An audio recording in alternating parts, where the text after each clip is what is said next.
Adam Mount. He's a senior fellow at the Center for American Progress, and he joins us now from Washington via Skype. Good to see you, Adam. This is not the first time that there's been tension around the Korean Peninsula. I want to get your sense.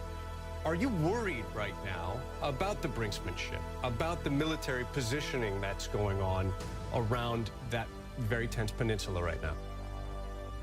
It is a time of heightened tensions, and anytime tensions rise, the risk of war increases. The risk of misperception, the risk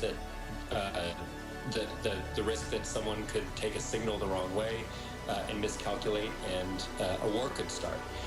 This failed missile test that happened very recently, that happened yesterday or today, it could be embarrassing for the regime. And one of the best things that you can do in foreign policy is to avoid backing your adversary into a corner. So if the regime feels threatened, if they feel like it's undermining internal stability, if it's undermining the legitimacy of the ruler, there's a possibility that an accident could occur, and it could boil over into something much more destructive.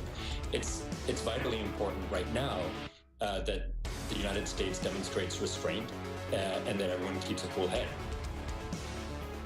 Of course, we're dealing with a relatively young American presidency, Donald Trump, who has shown some unpredictable behavior.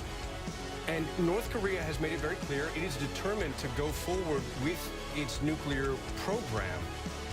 So the question, I guess, what could come next? And did you see anything come out of this parade that took place Saturday? Did you learn anything about North Korea's nuclear weapons and ballistic missile technology?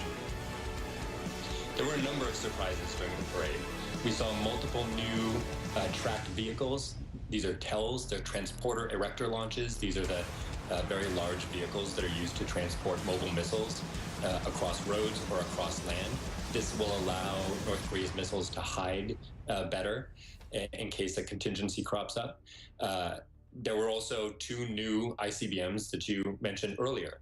What we saw was the canisters for the ICBMs. We can't be certain that there were missiles inside or whether those capabilities are being developed at a rapid pace, but the signal was clearly that they are interested in threatening the continental United States with a nuclear strike. So what has to come next is that the United States and South Korea and China have to move beyond military posturing and put a deal on the table. They need to start talking to the regime to try to find ways to de-escalate tensions, talk about ways to restrain the nuclear program, and talk about a way forward, a way out of this bind. Do you have any historic examples of deals that succeeded in the past to, at least in the short term, ratchet down the tension and the pressure in the region? Well, the most natural deal is the Iran deal that occurred during President Obama's tenure. And Donald Trump, as a candidate, was disapproving of that deal. He disavowed the possibility of diplomacy. He said it was the worst deal that we've ever done. And that kind of inflexibility, that kind of skepticism of diplomacy will not serve him well going forward on North Korea. They've got to be more flexible. We can't win every little dispute or spat or issue that comes up in the course of negotiations. There needs to be some real creative thinking about what we're willing to offer North Korea, and also the pressure that we can put on North Korea to get them back to the table. There needs to be more economic pressure, more sanctions put on. The regime's economy is growing very gradually, and they've found ways to circumvent the UN sanctions regime. That's just not acceptable. So there needs to be more attention on both sides of the ledger, both inducements to negotiate and also coercive incentives to negotiate.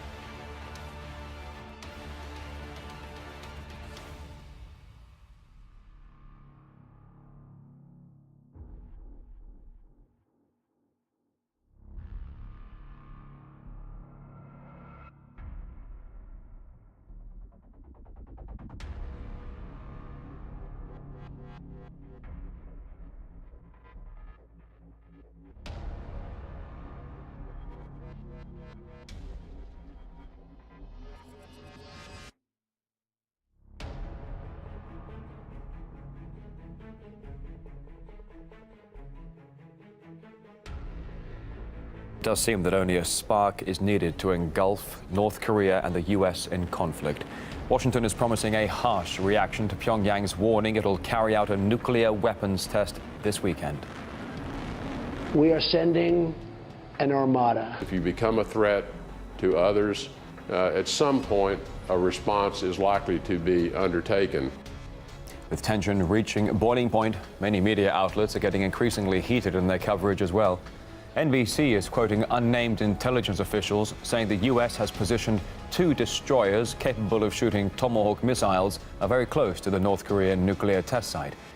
Others claim China could be dragged in. But as Emily Sue explains, the war hype threatens to push all the wrong buttons. Attention, North Korea. This is your last warning, courtesy of President Trump. We have submarines, very powerful, far more powerful than the aircraft carrier, that I can tell you. And the mainstream media just ate it up.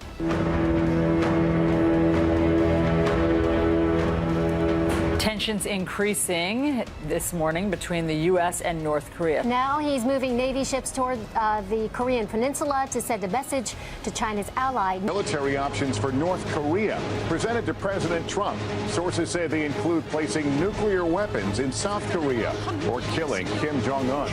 We have the controversial plans. The possibility of military action by the new American president seems more realistic tonight.